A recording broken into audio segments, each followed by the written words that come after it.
What's going on, Wolfpack Nation? We are back for part 2, y'all, of our Tuffy Talk After Dark.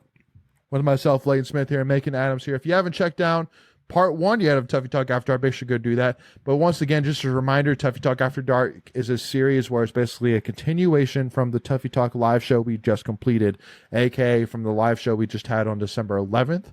And so again, anything we do not cover as a part of this episode, we probably covered either in part 1 of the Tuffy Talk After Dark, where we talked a lot more of the transfer portal news, and then and then everything else we kind of covered in the Tuffy Talk Live Show. But the main really things we're going to cover here is in terms of talking about men's and women's basketball, and then also talking a little bit about outside of revenue sports even as well.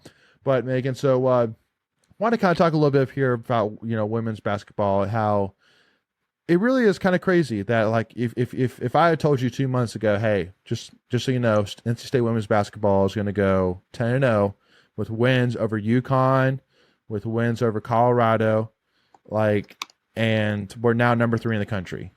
Like, that's crazy to think about. Like, where we were, just 10 months ago, looking at, how the season ended last year, and you're thinking, man, what's going on? And then here you are. And it seems like that last year was kind of like 2019 in football, where it was like, okay, maybe it was just an anomaly, just off here. Yeah. And now you're like acting like it never even happened, like not even skipping a beat here. And you're clicking on all sides right now. You're not relying on a player or two. And honestly, I've watched enough South Carolina women's basketball. I mean, because my wife went to South Carolina, and I'm a minority supporter of South Carolina, that I've watched enough of their games to go, there's not a team in the country I'm afraid of. There's really not, in terms of that. I'm like, man, that team is going to be tough to get by. I'm sitting there saying, right, I think we have a good chance against every single team in the country, which at the end of the day is all you can ask for. You just want to be in the hunt. You just want to be, you want to be in the ring, Sure. Yeah. I mean, if you told me that we would be 10-0 with wins against UConn early, and I don't know what I would have thought about Colorado, because I just didn't know a lot. But right. I mean, if you had told me we would have had 2 top 10 wins, I think what was Colorado ranked? I can't remember off the top of my head. Yeah, like somewhere in the top 5. Okay, like top 10. So top 10 easy. 6, so something like that. If you told me that and one of them was a UConn win, I would have thought, if you say how are we looking, what do you think it's going to look like? I said, I guess we're going to be playing for a national championship. I mean, I would say, are we Elite 8 bound or what? I mean, I would be thinking that, because State. When was the last time State started 10-0?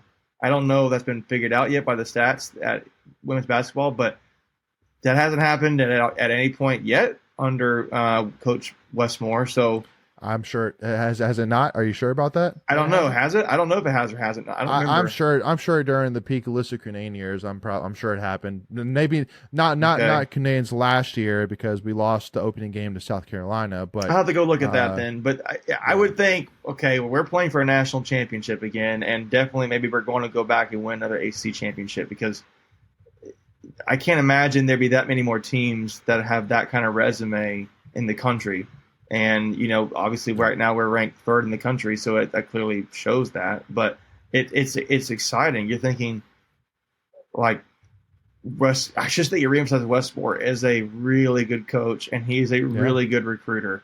To get the girls here that can play like that, and to just bring it out of them, to coach them up to that point, that's really good. Yeah, absolutely. Well, and again, I'm every single year, I always, as making me buy the, the ACC tournament, all the tickets or whatever, I just purchase all the tickets together. And then, if I, go some gray, if not, then I give them away or sell them or whatever. And, last year, I held on to them being like, okay, yeah, we'll see what happens. And then, and then now I'm sitting here like, hey, I might be going to the game on Sunday, being like, I mean, you don't know. Awesome. It's a great feeling. Yeah, you don't know. I mean, I don't know how many, if there's really any other team that's better than NC State playing right now, other than maybe like South Carolina or whoever it is. They're just not. Iowa, but there's Iowa. Said it's just those teams are elite, and you didn't think State was going to be doing that. No. And they've got. I thought they would be a good team, but I didn't think necessarily they'd be like top 5 or 3rd in the country with a chance to keep winning and be like something like 2 or even 1. Like it's pretty amazing what they're doing right now. And I think it's, if they can keep it up, how crazy and great would it be for them to go undefeated in non-conference play if they could do that and going into ACC play like that? I mean, that would be monumental for this team. So absolutely. Well, and just to kind of recap in terms of what's going on in the ACC in general. So the only other undefeated ACC team is Miami. They're 8-0, but they've really played Jacksonville, Fordham, Southern, Colgate, ETSU, at Mississippi State, NJIT, and DePaul. So they've really played some cupcakes. Nobody. Yeah. They've played nobody so far. And then the one that, going into the season, I would have said that team's going to probably win it all once again is Virginia Tech. And they have lost to Iowa 80-76, and they lost to LSU by 18. And both those teams are very good teams, very good right? teams, yeah. Very good teams. And State could easily be in there, but the thing is, State got the job done against 2 top 10 teams, and Virginia Tech did not. And I mean, Virginia Tech could be just figuring themselves out and get to the point, on January 7th and beat us. But NC State's at home. Got to play Virginia Tech. I would take State's chances at this point right now. So. Well, and again, at the end of the day, all I'm saying is, I'm not going to sit here and say, oh, there's no doubt we're better than Virginia Tech. No, there's that's not saying. We're going to beat. Well, no. That's not what I'm going to be saying. But because obviously hyping them up right now. But at the end, because I'm saying, Elizabeth Kidley, has a very good chance of being right back up there in terms of ACC Player of the Year again. Right. She's phenomenal. But I'm sitting here saying, like, hey, if we faced them in the ACC championship game, I think it's a pick'em game, and let's see what happens. And if we lost, okay. I can live with that. Like, right. if we made it to a championship game and lost, I can live with that after where we were just, 10 months ago. But again, it's even crazier as well that even though, it's kind of a one-off because there's only 2 teams in the ACC that have played each other, which is Clemson and Duke, that Duke right now is actually towards the bottom of the ACC right now, which again, that was a team that was red hot last year and returned a lot of players. Actually had the highest recruiting class in their school's history, and right now they're 6-4, and they lost to Clemson 80-64 back on December 7th. So man, it's really crazy how things have churned just from 9-10 months ago. It's really crazy. They've got State's got, I'm looking here, 6 more ranked opponents they have to play. They've got to play Virginia Tech twice, but like in ACC play, I'm looking here, Florida State 22, Virginia Tech 16. They got to play Virginia Tech twice. Miami 24, UNC 25, Louisville 18, Notre Dame 14. Like, ACC is really good this year, guys. Any one of those teams could win anything in the ACC. But I think getting 12-0, being able to have that on your resume for NCAA is going to be huge for NC State. I think we 100%. Mentioned it on our previous in the live stream how South Florida's next opponent that'll be the first real road test that we've had this season, and that'll be tough for State, but they'll have to figure that out. And beyond that, I think it's Old Dominion, and then it's like ACC play. So really good team. I think what's really encouraging is on any given night you're getting stuff from different players. Like River Baldwin could take over and has taken over in some games. And then you have the triple-double by Zoe Brooks or Sinai Rivers going off against UConn and making Paige Beckers look like she was a lesser player. So this is like a very it makes me kind of think of the men's team, but just playing at a more elite level nationally right now. Absolutely. 100% agree with that. Before we continue, I want to take a quick second to tell you about our sponsor, Flatlands Jessup Insurance Group, that has your whole world covered, with agents in 5 offices throughout eastern North Carolina to help you decide how much coverage you need. Offering policies for home and auto, recreational vehicles, commercial, crop, health, life, and employee benefits. They are able to combine options to find a comprehensive solution that works for you. Flatlands Jessup protects the things you love so you can spend less time worrying and more time enjoying them. Find them on Facebook and Instagram at Flatlands Jessup. You can also visit their webpage at www.flatlandsjessup.com. So please make sure to go and check them out. So now let's switch on over here to men's basketball here, and I know we talked a lot about on the live show, but I think the biggest question, really again where we're at right now is, like right now UNC's like I think the ACC is wide open. Would you agree with me on that, Macon? I think UNC right now, I mean, being number 9 in the country is kind of probably the team to beat right now. But I mean, they lost to UConn, which I mean, again, UConn's defending national champion, so it's not like it's a bad loss. But I mean, I Duke, who I think everybody was saying, oh, like Duke's gonna be the team to beat. They're returning AC champion, and they're returning most of their guys back. Like they're gonna be a team to beat, and they've started off pretty sluggish. So. Well, to me, the team that surprises me the most is Clemson right now. I mean, Clemson's I know for reference that's where Jack Clark from last year's team. They're 9-0. They're undefeated. I mean, but you know what? If it were the college football playoffs, they probably wouldn't make it late. So there you go. That makes me so mad still. But but no, like this is right now I think I'm looking here at standings. NC State is 5th in the ACC right now. It looks like just on preliminary standings there. It could go any which way. Wake Forest just got their center from Gonzaga, Efton Reed, to clear, and that's going to be a big deal for Wake Forest. Carolina, I'm not really sure who they are right now. Lost to Villanova. UConn and Villanova. Did they lost Villanova too? So Miami. I like Miami this year personally. I think Miami getting Matthew Cleveland from FSU is a big deal. So, really any of these teams there. I think Boston College is not necessarily the worst team in the world. They have Quentin Post is a really good center for Boston College. They're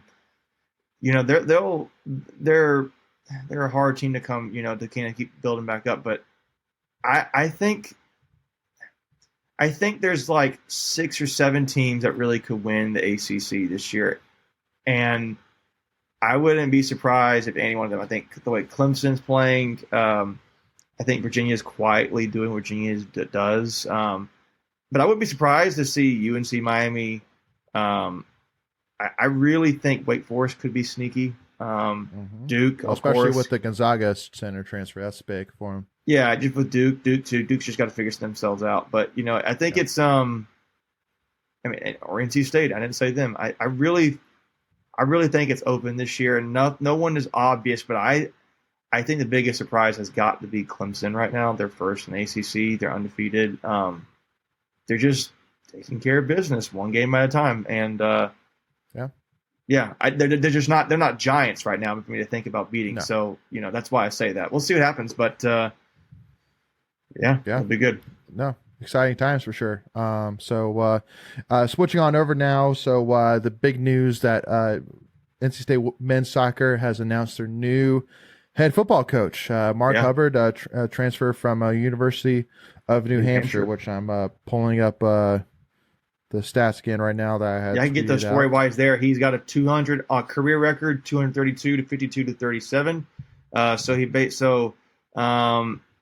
He at New Hampshire, he has basically a 75% win percentage. He has 115 wins to 32 losses. I think that's the number there. National champion, right? It says he's just to have a coach playing a national championship. I imagine they looked at the top 25 and said one of these things is not like the other, and how is New Hampshire up there like that? So, well, and kind of a cool thing. That's typically how Debbie Alb most of the time would do her coaching. Northern Illinois, are they in the Orange Bowl? How does that happen? So exactly. But the other thing too, which I think is really cool though, is he is at his time in New Hampshire, his 9 years, he was 53-3-7 at home, which I love. I think it's at the end of the day, protecting your home field is huge, and especially too. I mean, with your own fans, they're like at the end of the day, if I can tell NC State fans, hey, if you go to a men's soccer game, we have a 80% likelihood. I mean, not saying that we do, but I mean, what he did in New Hampshire. I mean, he won about 80% of his games at home.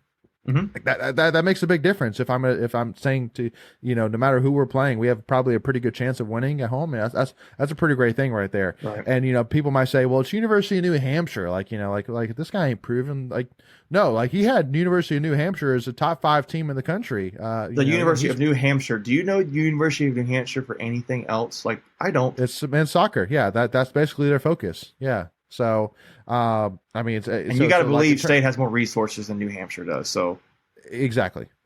So, and more fan support. Like then that's one thing with NC State fans that I know we all know is at the end of the day we love winners. We love seeing teams win. And we get behind it. And so I mean, at the end of the day, if you see a little bit of smoke, NC State fans are going to fuel that smoke until that fire starts ablaze.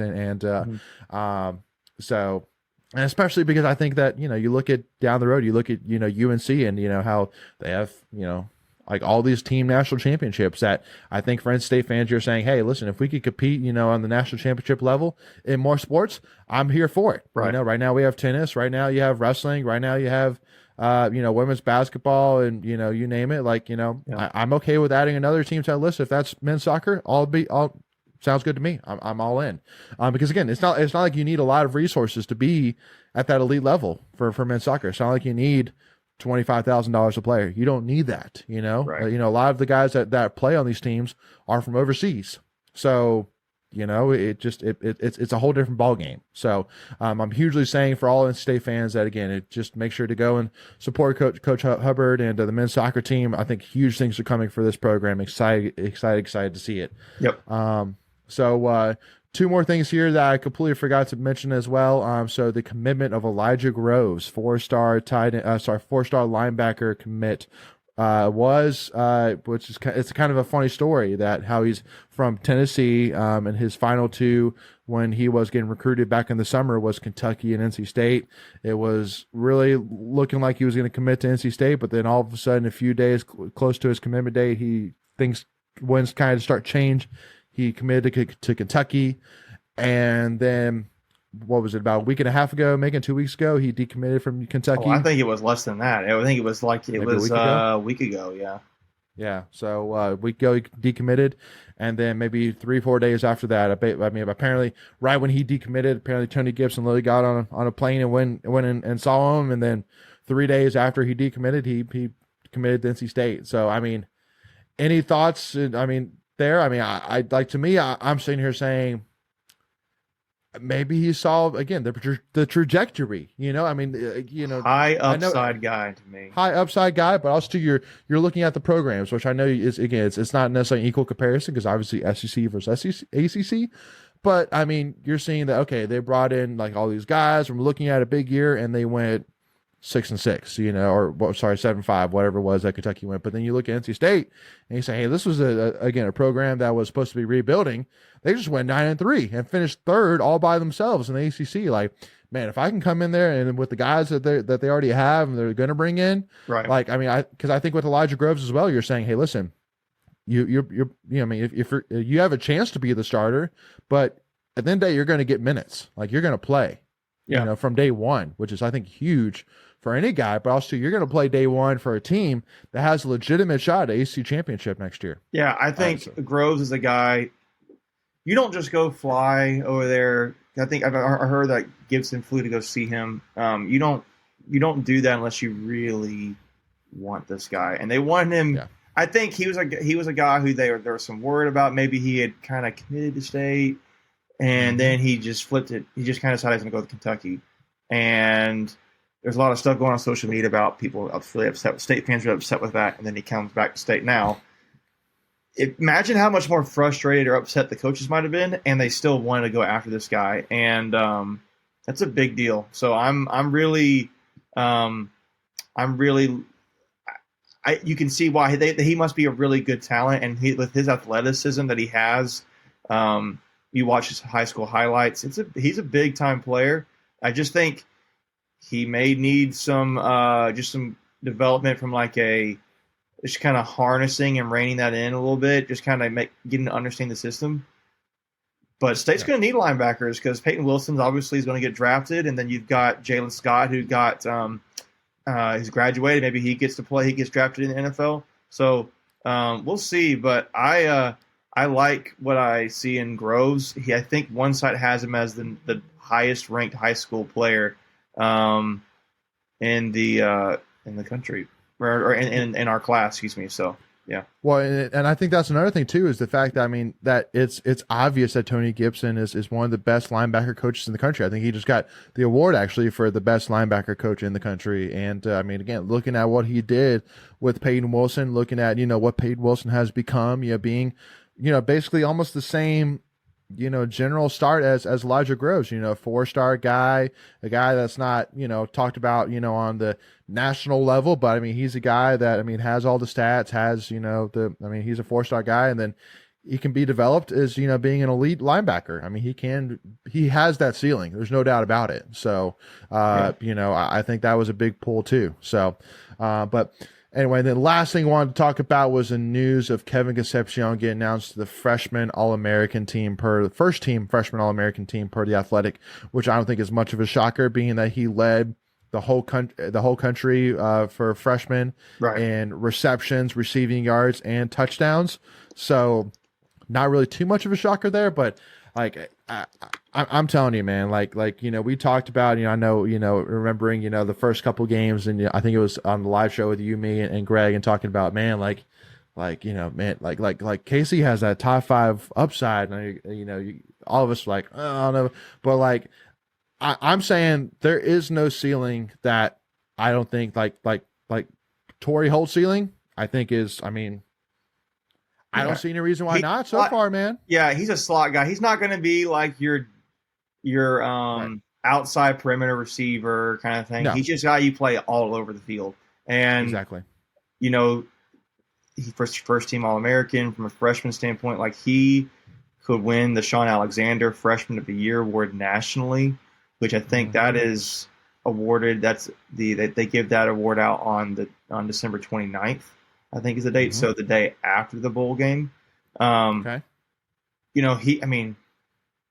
What's crazy to me is that State brought in like one receiver in 2 years. And I don't think that was by choice. They wanted to bring in more guys, but they got one receiver in 2 years. I think, if I'm not mistaken, and that was KC. And man, they hit that nail on the head, man. He has been. They couldn't have gotten any better. And it's crazy because I don't know if anybody saw this coming, and I bet you KC might say how he did, but I don't know, man. Like, what he's able to do this season, State using him the right way that he needed to be, not just kind of pigeonholing him to a certain way they think he should be. That's a big deal for them, for KC. So I think he could win this role. Maybe he should win this award. We'll see what happens from there. Well, because keeping in mind that, I mean, he has to play 2 more years in college in order to qualify for the draft at least. And I'm sitting here saying, I mean, that I think that Wolfpack Nation has said in unison that whatever it takes to get KC to stay at NC State, they're willing to do it, including myself as well. I mean, I think all of us at Tuffy Talk, are in agreement. It's like, whatever it takes money-wise to keep him here, all for it. So I'm saying, if you give me 2 more years of Kevin Concepcion, like, I'm not saying right now he is the greatest. I'm saying that he has the ceiling to leave as the greatest wide receiver. He has that ceiling. Now, he's nowhere close to it right now, but I mean, I'm sitting here saying, from what we've seen on the field, the confidence he plays with, the skill level he has, like, the ceiling is the roof. Yeah, I'll take it from MJ. Oh my gosh, I can't believe you just said that. So, no, he's a guy that it sounds like he loves State. And as a fan, he does love State. When you have a guy that talented, who they said, I think Tom Bolsa came out and said how much he got offers from all over the place. Oh yeah. He chose to stay at State, and it has to be more. He chose quickly. It has to be more than and it's more than money than that, right? You're not taking the larger dollars right there. You're taking a lot more than that, and you're taking about. I don't know what those other intangible things are. Maybe they are tangible to KC, but I really he's a guy you want to build your team, your program around going into the next. So gladly do it. Your next 2 years, and he's an exciting player. When you're a recruit, you want to play with guys like KC. I mean, Amen. especially when a year or two ago you had a lot of players that were, really big time North Carolina players that, like Grimes. Like Grimes was a 4-star receiver by a lot of sites and picked Wake Forest, and now he can now he's coming to state. And I bet you $10 that the whole Kevin Concepcion performance was a factor for that. I look at. I know he's not committed yet, but I saw, Dalen Smothers, Hollywood Smothers, his nickname. He was a 2-time North Carolina Player of the Year before he got hurt. I think he didn't play senior year, if I'm not mistaken. But he came down to NC State in Oklahoma. He was high school teammates, if I'm not mistaken. I think that's correct, with KC. So he's in the portal, but you got to imagine there's some level of factor there going on. So I don't know what Smothers will do, but I can bet you he's thinking about state. So 100%. He's a player you want to play with, and you mentioned we don't have a quarterback just yet as of 11 p.m. on December 11th. But you got like a great receiver, an elite level receiver that you can throw to. It's exciting. So really hope KC wins that Sean Alexander Award, because then if that's the case, that'll be 3 new-time winners first-time winners of awards at NC State. It'll be Peyton Wilson with the Bednarik. It'll be Joe Shimko with the Manley Award, and then it would be KC with the Sean Alexander Award. So that would be really awesome for state program. That's a huge recruiting selling point right there. Well, and again, on top of it, what was it, 4 or 5 years ago, back in 2018, we also had the best center of the year with Garrett Bradbury too. So and maybe Zeke Carell comes in and wins another Bremerton. I would love to see that. I'm saying I'm putting I would highly hope that they put Zeke on the phone with Garrett Bradbury during the recruiting process. I would hope that. So because I mean that's an easy selling point right now, being like, bro, like, come and say, man. But anyway, and then the last piece which I'll add, which we won't even talk on, but also got to give a shout out to Pac Pro Justin Jones of the Chicago Bears getting voted for Walter Payton Man of the Year nominee. So make sure y'all, if you wouldn't mind, do us a big favor. Go on Twitter or X, whatever you want to call it, and look up Justin Jones, and there's links where fans can vote for him to win the award. So please do us a big favor. Go and do that and support Justin Jones, Pac Pro. He's had a phenomenal career in the pros so far, and again, he's done so much in the community, which we love to see, and it really embodies NC State. And he's doing a great job being a great ambassador for NC State. So very proud of him. So let's go support him, y'all. Making any last comments here, man, before we wrap this up, bud? No, I think if I'm not mistaken, I think it's 2. I think Russell Wilson is for the Broncos, and Justin Jones is AJ Cole. He's not for the Raiders, is he? No, he should be though. Yeah, I thought he might be another guy, but I'm just there's a lot of really good players, right now in NC State and the pros for NFL. But just a kind of little thought there. I think just as another comment, ladies, overall, I'm excited to see. Since we're talking about football right at this moment, like what the offseason is going to look like for State, and I think fans need to realize that how much of an impact they can make on building the program the way to winning championships. It's just by I know it sounds like a cliche, but just the donating the money and that kind of thing to help with NIL, it's a huge deal. It's not just giving money to football players. If you wanted to have a conversation and look into what Savage Wolves or Pack of Wolves does, how they work with the players to educate them on how to manage their money, how you want them to be influenced in the community, those kinds of things. Like even they give game day experiences for you as a fan. I've heard stories about how maybe a player might go to your kid's soccer game or something like that. Those are kind of things that make you feel included with the team rather than just, I'm just going to pay some money and then you guys can do that. I mean, some people do that, but just to emphasize, if you are thinking about it, definitely reach out to us, reach out to the guys at Savage Wolves, Pack of Wolves, but there's always great ways to donate there and to be a part of that team at Savage Wolves and Pack of Wolves. So be sure to do that. I know we've posted links before, but they're online everywhere, and no gift and no I guess contribution is too big or too little. They are valuable pieces. I just had somebody today talk about how remind me about how they had like 1,000 people give small dollar amounts. They could make a huge difference for state. So we'll see what happens. But I'm really excited where this football program's going. I'm excited to see what men's basketball and women's basketball does, to see what the new men's soccer coach can do for state. It's really exciting. As I say, the baseball schedule got released. We didn't really talk about that on this episode, but we did in the live show. So really exciting stuff for NC State. Yep. Couldn't have said it better myself, Macon. Appreciate you that. And y'all. So go support these NIL collectives, man. It goes to a great cause, really. And then at the end of the day, I mean, it's an investment in the players and in these programs. So make sure to go and do that. And also, if you want to, I mean, we've done interviews with Tom Lavolsi from Savage Wolves and Chris Fernakis now with Pack of Wolves here on the channel. So make sure to go look those up and check those out. If you want to go and check out these guys and what they're all about and their specific NIL collectives, make sure to go and check that out. And again, if you have any questions, let us know. But anyway, y'all, for us, thank you so much for tuning in. I really do appreciate all the amazing support, y'all. And, we said it at the beginning of part 1, but it really is amazing and phenomenal to see how much this platform has grown in 3 years that's been around. And we are so humbled by it and so appreciative for all the amazing support that Wolfpack Nation has given, all of our amazing supporters. It's been phenomenal. And we're super excited about, what the future has to hold. And at the end of the day, for us at Tuffy Talk, we're always going to continue to hold those values we've had since day one, which is, overall a very positive approach, very focused on all NC State sports, all student athletes that wear the red and white, and it doesn't even matter what sport they're playing or how much revenue they bring to the university.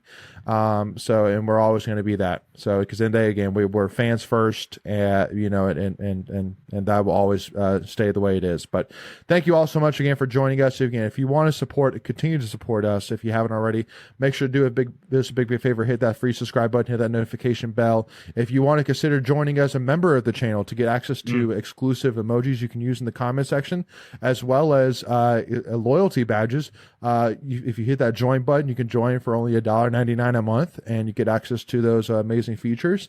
And again, it goes a big way towards supporting us as well. And then make sure, if you haven't already, again, hit that like button, leave a comment down below in terms of what sport are you most excited about right now during this time. We have so many sports going on. Let us know in the comments, what sport are you most excited about right now? And then lastly, make sure to give us a follow, Tuffy Talk Now, on Twitter, Instagram, and TikTok, y'all. But thank you all so much for joining again. We'll see y'all soon, and go Pack, y'all. Okay.